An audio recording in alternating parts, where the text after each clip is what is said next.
Hi,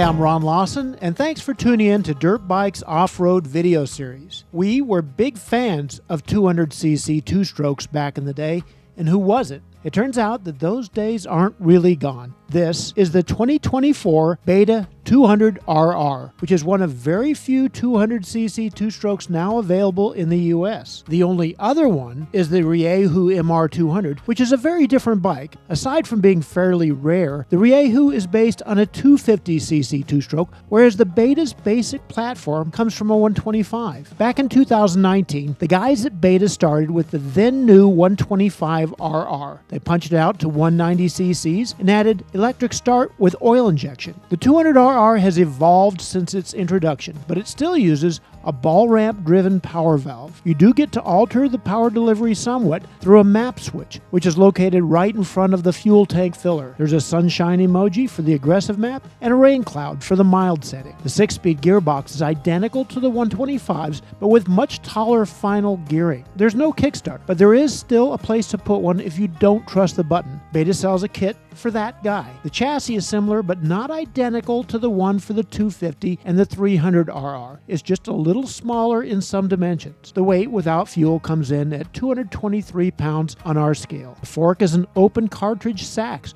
which is held in place by a CNC machine triple clamp. The rear shock is also made by Sachs. The brakes are Nissan and the tires are Maxxis.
This bike reminds us why 200cc two-strokes were so popular back in the day. The 200RR is an outrageously good trail bike. The low-end power is bottomless.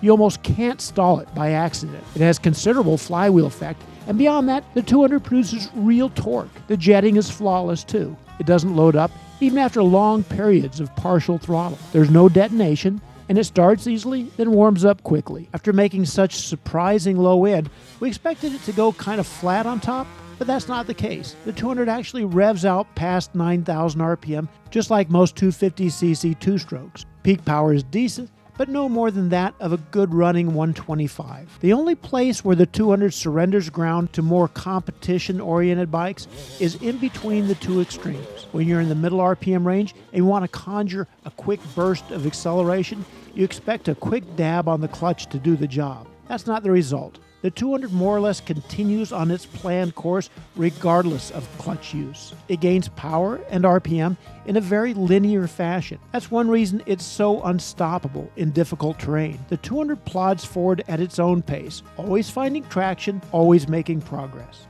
Earlier in the month, we tested a Husqvarna TE150, which we said was more 200-like than ever before. This bike gives us a little more perspective on that bike. Yes, the 150 has more low end than before, but it's still a hard-hitting race bike by comparison. The Beta 200 is a true trail bike. It's much less demanding and very easy to ride. Interestingly enough, both bikes are about the same weight and have about the same peak horsepower, but they don't have much in common beyond that. If you did want to take the Beta racing, the first thing you might want to address is the suspension, which is very soft. There's a limited amount of preload adjustment at the top of the right fork leg and a dampen clicker on the left side. You can max them both out and still have a very soft fork. Same goes for the shock. In the past, we have found that Sachs suspension is at its best when it's set up on the soft side. It does very well in rocks and at low speed, and that gives the bike a comfortable ride at an easy trail pace. If you want to get ambitious and stiffen things up, it doesn't always work out well. Stiffer springs will only get you so far before you have to make valving changes. Our advice is to enjoy it as is. The Beta 200RR sells for $9,499, which sounds expensive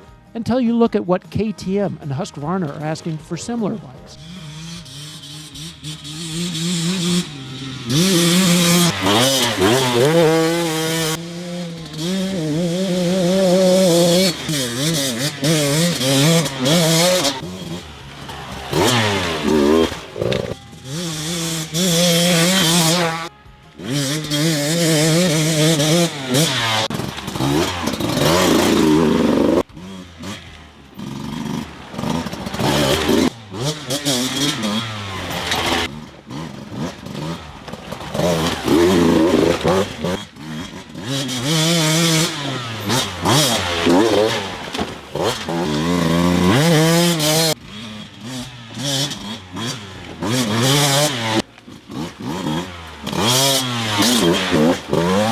We will have more on this bike in the November print edition of Dirtbike magazine, and you can also check back with us at dirtbikemagazine.com. As always, we'll have more good stuff on Instagram and Facebook, and then come back here and check out some of our other videos. Thanks for watching, and please subscribe.